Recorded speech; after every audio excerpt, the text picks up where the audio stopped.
Oke, Assalamualaikum warahmatullahi wabarakatuh. Anak-anak kelas 7 MTS Husnul Khotimah, kita bertemu lagi di PJJ untuk semester 2 ini, pertemuan pertama ya. Untuk pertemuan kali ini kita akan loncat dulu ke bab 5. Coba dilihat bukunya, ada di halaman 164. Inovasi digital dan pengaruhnya. Kenapa loncat? Karena untuk materi sebelumnya itu praktikum, jadi jika nanti sudah masuk mungkin akan diajarkan secara langsung, tetapi kalau pun ternyata nanti harus PJJ lagi ya tidak masalah. Tapi untuk sekarang kita loncat saja dulu ke bab 5, yaitu inovasi digital dan pengaruhnya. Oke, pertemuan pertama semester 2. Inovasi digital ini digunakan atau berkembang karena adanya perkembangan teknologi yang secara pesat ya. Jadi mempengaruhi kehidupan manusia. Hal tersebut membuat manusia berinovasi menerapkan teknologi untuk kehidupan sehari-hari. Semakin pesat teknologi, maka penerapannya menjadi semakin kompleks. Yang sangat terasa ini pada saat pandemi. Contohnya seperti sekarang pembelajaran jarak jauh menggunakan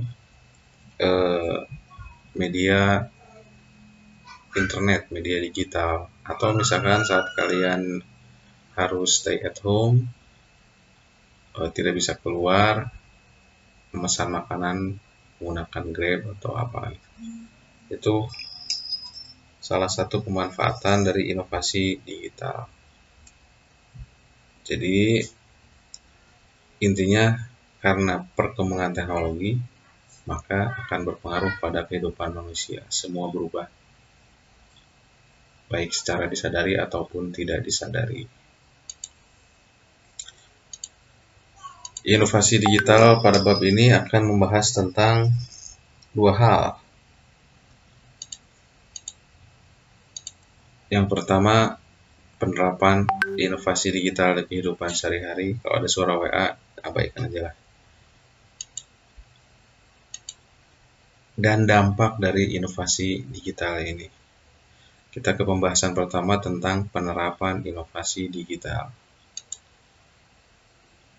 Dalam kehidupan sehari-hari kita akan bahas penerapan inovasi digital pada apa saja. Yang pertama pada bidang pendidikan.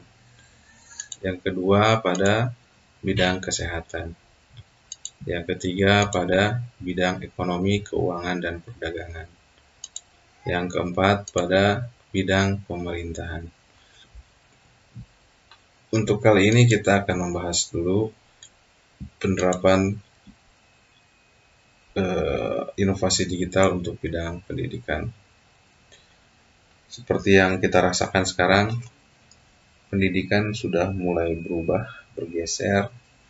Semua sudah menggunakan digital, terutama saat pandemi ini kita belajar jarak jauh, menggunakan media seperti ini, e-learning yang kalian buka webnya, salah satu web e-learning, electronic learning, belajar secara elektronik. Ini yang mau tidak mau harus kita gunakan. Selain mempermudah dengan keadaan seperti sekarang ini, keadaan pandemi seperti ini, e-learning ini memang salah satu jawaban untuk kehidupan seperti sekarang yang mengharuskan semuanya jarak jauh. Oke, e-learning ini adalah pembelajaran yang memanfaatkan teknologi informasi dan komunikasi. Ada juga sih pembelajaran jarak jauh dan ada pembelajaran online. distance learning atau pembelajaran jarak jauh dan pembelajaran online learning. Ini yang sedang kita kerjakan sekarang. Selanjutnya, inovasi digital berikutnya di bidang pendidikan, cloud computing. Jika kalian pernah mendengar Google Drive atau Microsoft OneDrive atau Dropbox, itu adalah cloud computing, di mana semua file atau semua media pembelajaran, baik berbentuk PDF, video, atau segala macam disimpan di cloud computing ini. Contohnya yaitu Google Drive, Microsoft OneDrive. Ada lagi yang ketiga, papan tulis digital. Inovasi ini di Indonesia saya belum pernah lihat, tapi di luar sepertinya sudah diterapkan. Jadi gurunya bisa menulis di papan tulis digital ini, nanti para muridnya bisa melihat apa yang ditulis di papan tulis digital ini melalui HP atau melalui ponsel atau melalui PC atau laptop. Ini papan tulis digital. Selanjutnya sistem pakar. Ini yang biasa digunakan untuk apa ya biasanya? Biasanya untuk perkuliahan statistik. Jadi kita tinggal memasukkan datanya, nanti yang mengolahnya ya si sistem pakar atau bisa disebut dengan expert system. Adalah sistem yang berusaha mengadopsi pengetahuan manusia ke komputer. Tujuannya adalah agar komputer dapat menyelesaikan masalah seperti yang biasa dilakukan oleh para ahli. Jadi semua ilmu para ahli itu dikumpulkan, dirangkai, diterjemahkan ke kode, suatu kode digital, entah itu programming atau kode apapun yang berhubungan dengan komputer, nanti akan dijadikan satu aplikasi yang disebut expert sistem pakar. Kalau di dunia kesehatan ada yang sekarang itu seperti apa ya? Oh itu pendeteksian COVID misalkan. Apakah jawab pertanyaan ini. Satu, apakah Anda pernah berkontak langsung dengan ini? Ya, misalkan. Apakah merasakan demam? Apa gitu. Nanti hasilnya itu namanya expert system atau sistem pakar. Selanjutnya konsultasi online. Ini sudah menjamur, apalagi tentang pembelajaran seperti titik-titik-guru.com gitu ya, aplikasi titik-titik guru atau isi sendiri titik-titiknya, atau misalkan ada bahasa Inggris online yang di dalamnya bisa konsultasi, jadi kita mengetes apa yang kita mampu dalam berbicara bahasa Inggris, nanti yang mendengarkan itu yang memberitahukan kesalahannya di mana atau ada pertanyaan apa dari mereka yang menjawabnya. Biasanya berbayar ini konsultasi online. Ini dalam bidang pendidikan. Selanjutnya ada perpustakaan online. Ini sudah lama, ini sudah menjadi rujukan bagi para bidang yang bergerak di bidang pendidikan, guru-guru segala macam. Banyak situs yang bisa diakses sebagai perpustakaan online. Ada lagi diskusi online. Ini biasanya hampir sama dengan kelas virtual ini, menggunakan aplikasi bertatap muka. Untuk sekarang, kalau dulu biasanya menggunakan media teks seperti WA Group.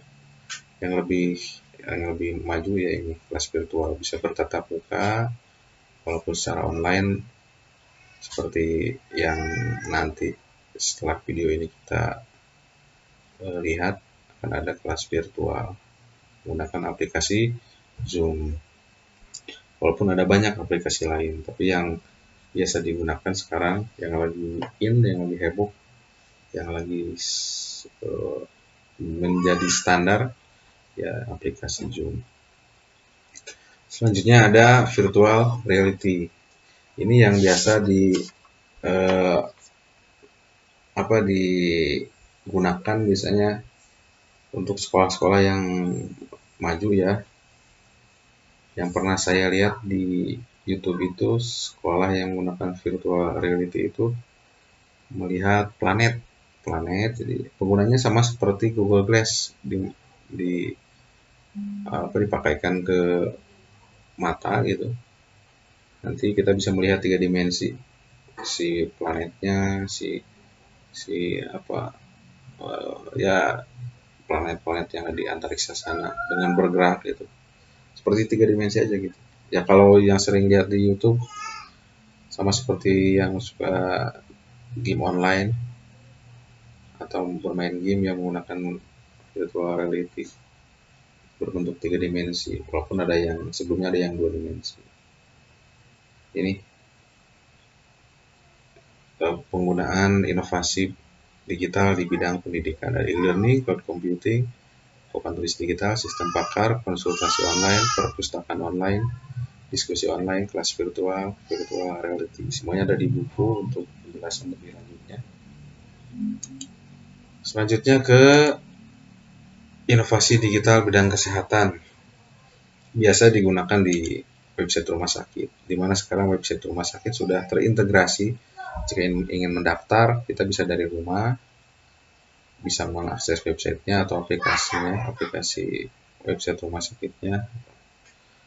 Nanti cukup dari rumah sudah dapat nomor tunggunya atau nomor antrinya. Ada lagi sistem informasi rumah sakit, ini yang biasanya digunakan untuk data pasien atau data semua yang berhubungan dengan rumah sakit disimpan di sistem informasi rumah sakit. Sekarang sepertinya sudah hampir 99% yang menggunakan sistem informasi untuk rumah sakit ini. Jadi semua data itu ada di dalam satu database. Kita bisa mengaksesnya di mana saja di perangkat perangkat yang ada di rumah sakit tersebut, dan biasanya memang tidak bisa atau jarang atau bahkan disembunyikan agar tidak bisa diakses dari luar. Jadi ini sistem informasi rumah sakit. Keuntungannya ya semua data rapih, tidak tertumpuk di satu file kertas yang menumpuk di gudang. Ini sistem informasi rumah sakit. Selanjutnya ada website informasi penyakit. Ini contohnya ada Halo Dokter atau info sehat, seperti itu website yang berisi tentang informasi penyakit. Ini penggunaannya jadi kita bisa lebih lebih mudah, bisa di smartphone, itu bisa di komputer di rumah. Tidak seperti dahulu ya, untuk informasi penyakit itu agak susah. Kalau sekarang jadi gampang, kita bisa melihatnya atau membacanya di rumah. Selanjutnya alat bantu diagnosis, ini yang kalau kalian pernah dengar CT scan, MRI, itu yang alat bantu diagnosis yang biasanya untuk uh, untuk penerapan inovasi digital di alat bantu diagnosis ini lebih rumit karena menggunakan kecerdasan buatan atau artificial intelligence.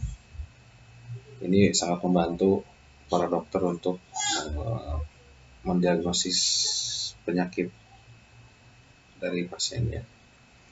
Selanjutnya ada penggunaan robot dalam kesehatan. Coba lihat di halaman 176. Ada beberapa robot yang digunakan untuk dunia kesehatan yang sudah digunakan di beberapa negara. Ada nama-namanya Robin, Nadine, Kaspar, Pepper, Mini Robot. Ini robot-robot yang digunakan untuk dunia kesehatan. Robot ini ya digital, semuanya adalah inovasi digital. Di luar kesehatan banyak kan, kita udah sering lihat ada robot pembersih lantai, robot untuk bermain, ya Itu inovasi digital di bidang kesehatan. Untuk materi selanjutnya kita bahas minggu depan saja, pertemuan depan saja. Terima kasih. Jangan lupa eh,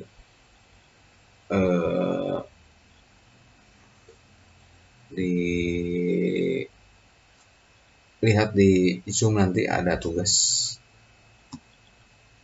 Kita lanjut pertemuan depan. Terima kasih. Assalamualaikum warahmatullahi wabarakatuh.